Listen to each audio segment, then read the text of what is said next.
5-10 दिन जोश रहेगा, उसके बाद अपन जो है उसको छोड़ देते हैं। क्यों? क्योंकि अपने को ज़रूरत नहीं है उसकी।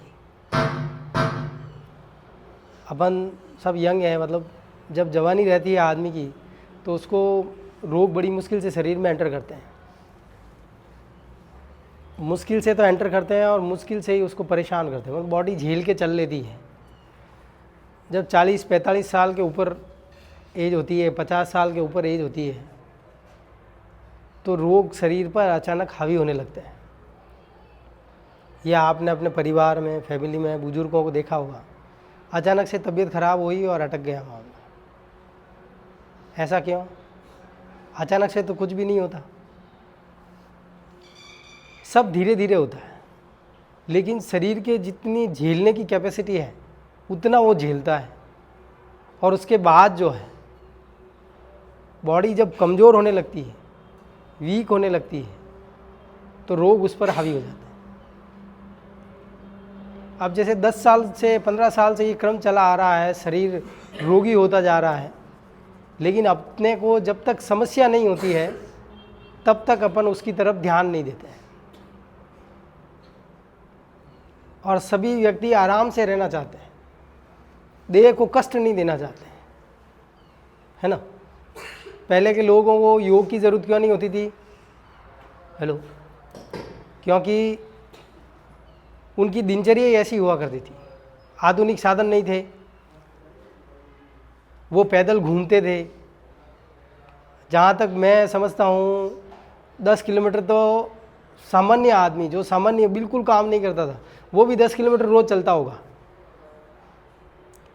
और जो काम करते थे वो 20 किलोमीटर कम से कम चलते थे रोज़। 10 से 20 किलोमीटर उनकी दिन भर में, सुबह उठने के बाद शाम को सोने तक उनकी वॉक हुआ करती थी, जाने अनजाने में। आज अपन शायद 2 किलोमीटर भी दिन भर में नहीं चलते। कॉलेज आते हैं मोटरसाइकिल से, गाड़ी से, व्हीकल से, कोई छोड़ के जाता है। इंटीरियर इलाकों में फिर भी पैदल चलने का थोड़ा सा है, क्योंकि सुविधाएं कम हैं। लेकिन ज्यों-ज्यों अपन शहरीकरण कर इंटीरियर इलाकों में फिर भी है, लेकिन शहरों में ऐसा नहीं है।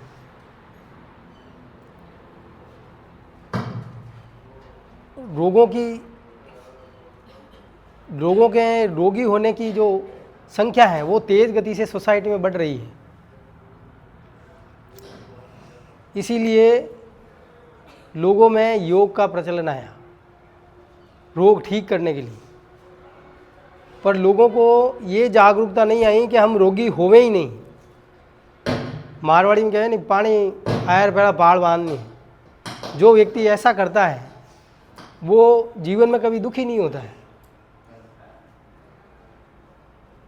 ये अपने को सबको सोचना चाहिए कि समस्याएं बाद में क्या आ सकती है, उसके लिए हम तैयार कैसे रहें। ये जीवन के किसी भी क्षेत्र में, एग्ज़ाम देते हैं तो होता है ना, व्यापार में होता है, क्या समस्या आएगी और हम उसका निदान कैसे करेंगे। लेकिन हम ये कभी नहीं सोचते। आज का दिन निकला, कल की कल सुबह देखेंगे। निश्चितता होनी चाहिए, लेकिन फ्यूचर प्लान्स भी होने चाहिए। तो शरीर के लिए भी फ्यूचर प्लान होना चाहिए कि अपन शरीर को स्वस्थ रहने के लिए क्या कर सकते हैं। तो कई लोग हैं ऐसे, जैसे रोगी होने के बाद 50, 55, 60 के आसपास आकर योग और प्राणायाम करना चालू करते हैं, क्योंकि वो रोग में फंस जाते हैं। लेकिन अगर आप जवानी में ही, आप यंग एज से ही योगासन और प्राणायाम नित्य दिनचर्या में डालें आप, तो आपके रोगी होने का परसेंटेज कम हो जाएगा। कोई गलती से घुस भी गया है शरीर में तो वो बाहर निकल जाएगा, चला जाएगा। तो अपने पास अपन अब आज जो है, सबसे पहले योग चालू कैसे करते हैं। योग का मतलब है मिलना। तो अपन क्या मिलाते हैं, योगा आसन और योगासन। आसन में शरीर एक विशेष स्थिति में जाता है, और योगासन में श्वास के साथ हम जो आसन करते हैं वो योगासन होता है। योग का मतलब प्राण को शरीर से मिलाना। प्राण का मतलब वायु।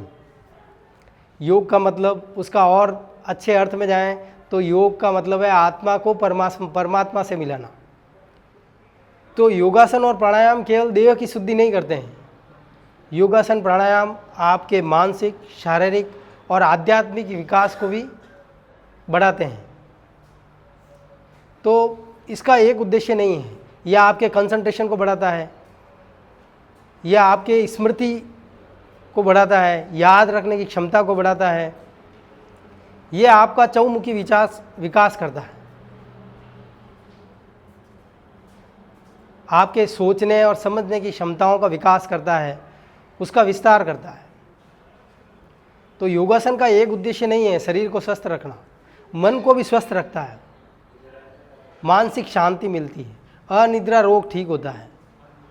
आजकल सोसाइटी में गैजेट्स का बहुत ज़्यादा उपयोग है, मोबाइल, खास करके मोबाइल है, कंप्यूटर्स हैं, लोगों को बहुत चाह है मैं मोबाइल का ज़्यादा से ज़्यादा उपयोग करूं, ऑनलाइन करूं।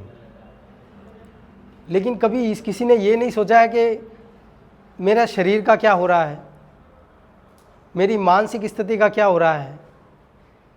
मानसिक स्थिति बदलते बदलते इतनी ख़राब हो जाती है, व्यक्ति को समझ में ही नहीं आता पहले कैसे था और अब कैसा है। इन सब